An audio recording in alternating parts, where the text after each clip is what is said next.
So on that note, we can move to the game against United's game against Crystal Palace, and I for the first 75 minutes, I was quite happy. I was happy with the tactics that Ten Hag deployed because you had Zirkzee who dropped deep and Stop to smiling. Vickers. Stop Yeah, smiling. वही तो क्यों मेरे हंस को रहे हैं? याद better आया देखना. किसी ने ट्विटर पे डाला आई सॉ किसी ने ट्विटर पे डाला था Bruno Fernandes versus Man United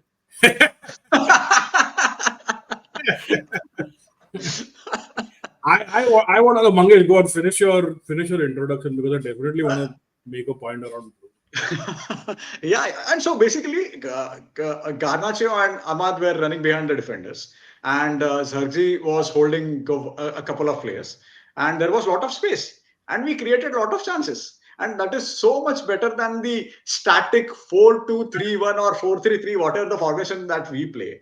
And because as soon as Zirkzee was off, Rashi came in, Hoyland came in, and we switched back to that 4-2-3-1. I think Rashi went to the left side, Ireland was playing in the center, and we created nothing. We were so bang average. So after Zirkzee was off, both of us know that we are not going to score now. Yeah.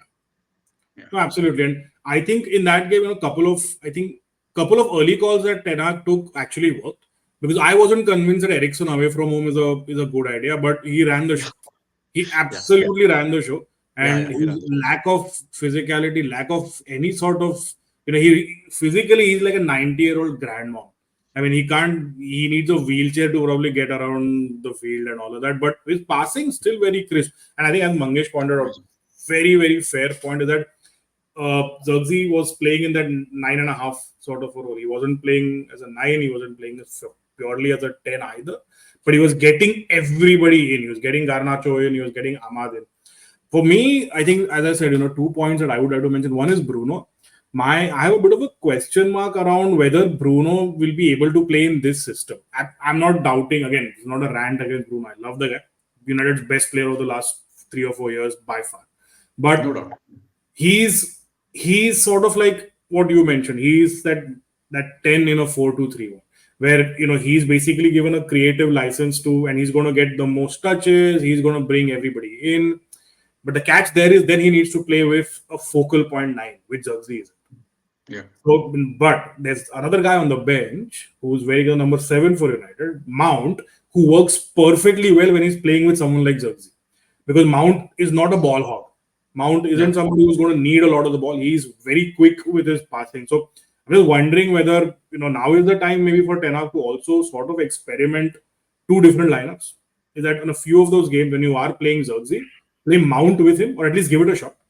And when the game is stretched and you need that physicality up front, maybe then rely more on Bruno. I'm not saying, obviously not suggesting anybody has to drop Bruno, but now is the time for him to experiment. So that's one point. And the second point I thought was United's intensity dropping completely after 80 minutes. I think the subs, yes, what you pointed out, fair point. When you take Zirkzee off, you take Casemiro off, you take Ahmad off, and you make Ugarte and all these guys in. Obviously, there was a bit of a drop, but there was no reason for United to dilly-dally with the ball between the back four and not get the ball up front. I didn't understand why they weren't able to do it. Sure, you weren't getting the best runners. Rashford, I thought, was okay. He wasn't utilized well when he came on because nobody was playing the ball to him. Bruno, again, he started going out wide right and he was absolutely wasteful. Hoyland, fair enough, he came back after what felt like 5 years. But the very lack of any sort of urgency, the fact that you couldn't get the ball in the final third in the last 10 minutes is surprising. Well, not surprising, but it is disappointing, I'd say. But against, I think in the EFL Cup against Burnley, Rashford played in the center. Barnsley. I think so. Barnsley, not even Burnley. Oh, sorry, Barnsley. Sorry, I'm so sorry. Against Barnsley, Rashford played at the center. So, and I personally don't think Rashford is suited for that central role. He's more of a left-sided player, and he was a decent dribbler actually. he could take two, three players at a time. And now hopefully he'll get his form back. But one other point I want to mention is Diego Dalot. He was so good. His positioning is so good. We did not notice it for so many days, and he was easily moving between that left side road while we were attacking. He was playing in playing in the midfield. My worry at that time was he was going in the middle, and Eriksson was dropping on that left hand side. So if people had started pressing him, we would have considered for sure. So that was my only concern with that lineup. But apart from that, I thought for the first 70 minutes, I think United were excellent. Yeah, I mean, look, 68% possession away from home, 6 shots on target. That's a good game. Any other day, we get one in. So I'm not disappointed, frankly. It's a good game. Yeah. But just, bit disappointed if we didn't score. But I think it's fine. I think it's fine. I saw the match, but I completely agree. I don't know what happened in the last 15 minutes. Yeah. I was convinced this has like one Bruno Fernandes penalty or some Bruno Fernandes goal written all over it, and I genuinely thought he would score, because this is one of those classic matches where United will dominate, but they will score some one goal from here or there and they'll win. But I was like, okay, and then I think it was Eriksson who went off, right, around 65 or 70 minutes or so, and then that's it. It was done. There was nothing. United did nothing after that. In fact, I thought Palace were horrible. That's why I messaged you. I was like, Palace is 17. They're not going to do anything. And then I thought, oh, suddenly they started playing well. They started getting a little bit forward and everything. And, it never looked like... Actually, did you see Onana's save? What a double save. Double save. The first double save was good, and the second, I think, with easy, I think he just played it out. But double save was absolutely brilliant. Oh, yeah. I thought he kept you in the game. No doubt about it. That loss, man, if we had lost that game, I would have been I don't even want to think about it. And we would be ranting right now. Yeah. Sure, compared to last season's game against Crystal Palace, this was low. That's a very low bar. Let's be honest. That is a very low bar. So. क्या करेंगे? अपना bar ही low set है अभी. We don't have any other. Well, honestly, see, I mean, okay, let's be fair. We are not. It's not like we're going to play anybody away from home off the park.